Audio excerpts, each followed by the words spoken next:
गंग गणपते नमः। आप सभी का मेरे चैनल पर बहुत बहुत स्वागत है। इस वीडियो में हम शुक्र प्रदोष व्रत की कथा सुनेंगे।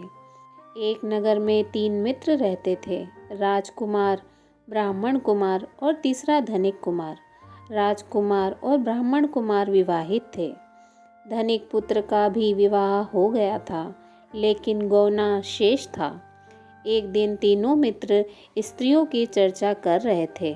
ब्राह्मण कुमार ने स्त्रियों की प्रशंसा करते हुए कहा, नारीहीन घर भूतों का डेरा होता है। धनिक पुत्र ने यह सुना तो तुरंत ही उसने अपनी पत्नी को लाने का निश्चय कर लिया।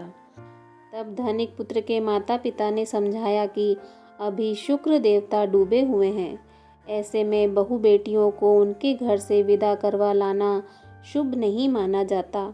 लेकिन धनिक पुत्र ने एक नहीं सुनी और ससुराल पहुंच गया। ससुराल में भी उसे मनाने की कोशिश की गई, लेकिन वो जिद पर अड़ा रहा और कन्या के माता पिता को उनकी विदाई करनी पड़ी। विदाई के बाद पति पत्नी शहर से निकले ही थे कि बैलगाड़ी का पहिया निकल गया और बैल की टांग टूट गई। दोनों को चोट लगी, लेकिन फिर भी वो चलते रहे। तभी उनकी भेंट डाकुओं से हुई और डाकू सारा उनका धन धान्य लूट कर ले गए।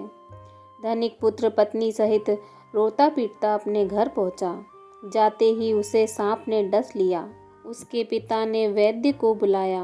उन्होंने देखने के बाद घोषणा की कि आपका पुत्र 3 दिन में मर जाएगा।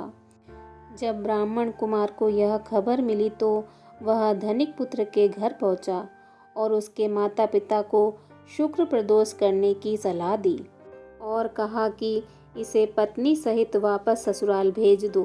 यह सारी बाधाएं इस कारण आई हैं कि आपका पुत्र शुक्रास्त में पत्नी को विदा करा लाया है। यदि वह वहां पहुंच जाएगा तो बच जाएगा। सेठ को ब्राह्मण पुत्र की बात जच गई और अपनी पुत्रवधू और पुत्र को वापस भेज दिया। वहां पहुंचते ही धनिक पुत्र की हालत ठीक होना आरंभ हो गई। तत्पश्चात उन्होंने शेष जीवन साथ में सुखपूर्वक बिताया और मृत्यु के बाद स्वर्गलोक को चले गए।